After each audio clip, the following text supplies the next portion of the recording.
એ અંબાજી પાસેના એક જે ગામ છે એ ગામમાં બનાવ બન્યો હતો।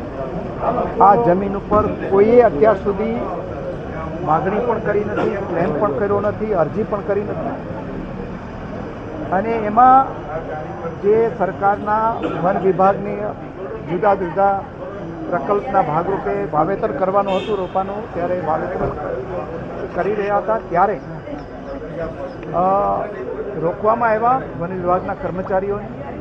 અને એના પછી એના ઉપર ટોળા લઈને હુમલો કરવામાં આવ્યો અને એમાં વન વિભાગના કર્મચારી અને પોલીસના કર્મચારીઓને ઈજા થઈ છે અને 3 વાહનોને ભારે નુકસાન થયું છે। એટલે આ બાબતે ફર્ધર તપાસ ચાલુ છે। અત્યારે સ્થિતિ નિયંત્રણ હેઠળ છે અને એમાં જે કોઈ અસામાજિક તત્વો હશે એની સામે પગલાં લેવાશે। બીજા કોઈ આદિવાસી ભાઈ બહેનોએ કોઈ પણ પ્રકારની ચિંતા કરવાની જરૂર નથી અને એ જે જેને પોતાની જમીનો ખેડે છે એ બાબતે એમને કોઈ આપણા તરફથી ડિસ્ટર્બ કરવામાં આવશે નહીં।